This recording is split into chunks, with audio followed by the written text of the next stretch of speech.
Hey everyone, it's me, John. Thank you for joining me here on a special BrainScratch Searchlight.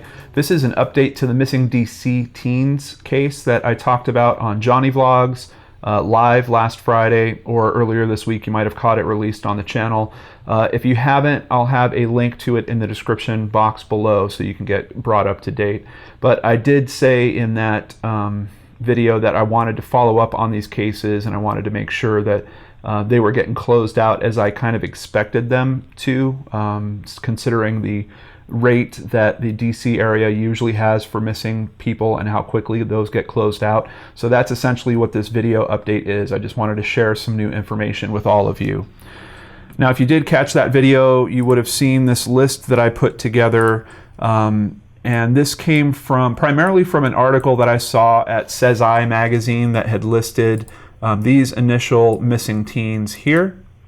And by the time I made my video to discuss the case, all of the teens with an asterisk in front of their name had already been found.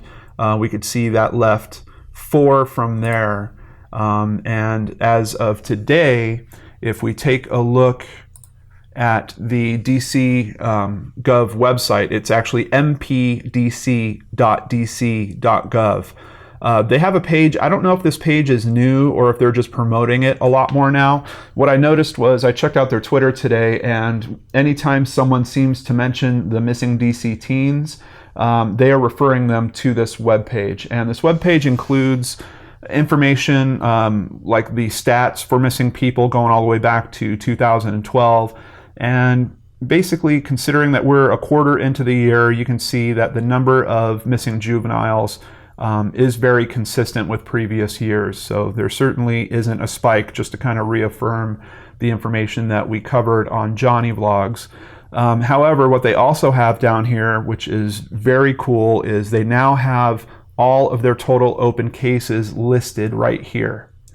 Now, what's interesting about that is I actually went through my list of remaining names that hadn't been solved yet, and I looked for them on this list of their open cases, and none of these names are on this list of open cases. So I believe it's a pretty fair assumption that those cases are no longer open. Those children have most likely been found, but there is no press release. You know, that's one of the lingering topics about this thing, just in regards of missing people that are of African American or Hispanic descent. That they don't get quite as much press as some other classifications of people do. I think that's part of the reason why I'm having trouble finding articles about these kids actually being found. There's just not a lot of press unless you're talking about them all as a group.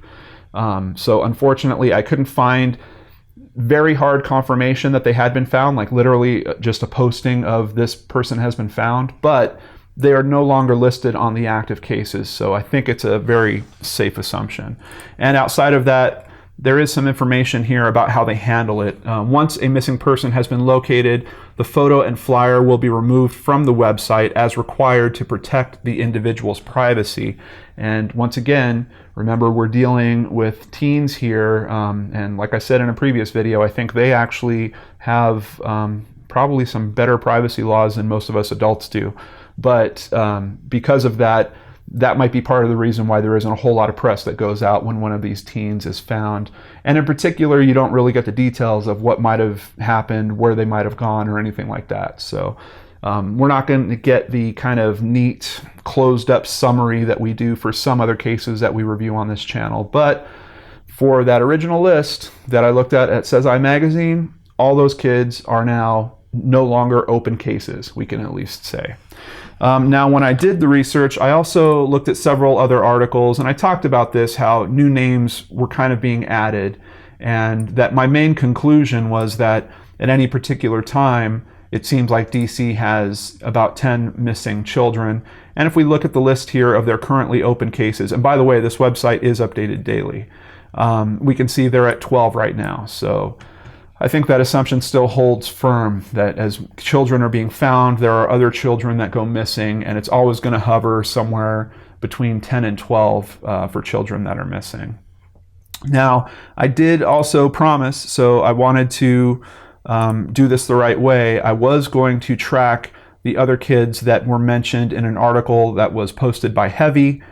Despite the fact that I felt like they were swapping out names just to hold the number at 10 or more of kids that are missing, they're still missing, and I think it's still important that we raise some awareness to that. Now, originally, I would have liked to have done individual episodes about each kid, but once again, we're dealing with minors and privacy concerns here, and there isn't a lot of information out there. It's just, even with the problems that we have with media covering this, there are just very few details about these cases when these kids go missing. So in this video right now, I'm going to cover the remaining ones that I found in that initial search that I had done and share this information with you guys in an effort to raise exposure to these cases.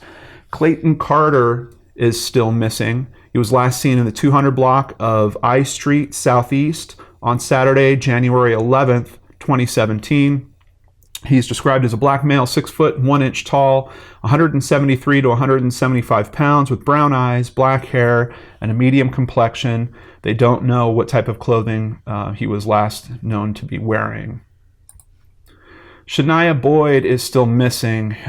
She was last seen in the 4000 block of 6th Street Southeast on March 18th, 2016. Black female with medium complexion, 5 foot 4 inches tall, 140 pounds, brown eyes, and black hair. Once again, we also don't have a solid clothing description for Shania.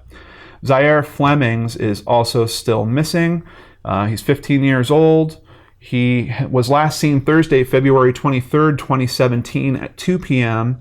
And they're saying, and possibly also Friday, February 24th at 1:32 p.m. in the 4200 block of 4th Street Southeast.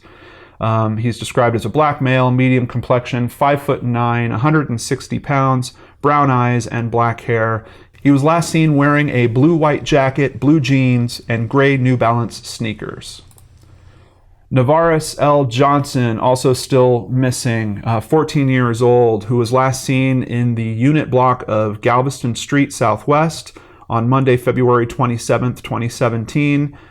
He is a black male, light complexion, 5 foot 6 inches tall, 175 pounds, brown eyes, and black hair. He was last seen wearing a white shirt, a black jacket, blue jeans, and black sneakers. And finally, Faith Nelson, a 16-year-old, last seen on January 13th. That's quite a bit of time ago.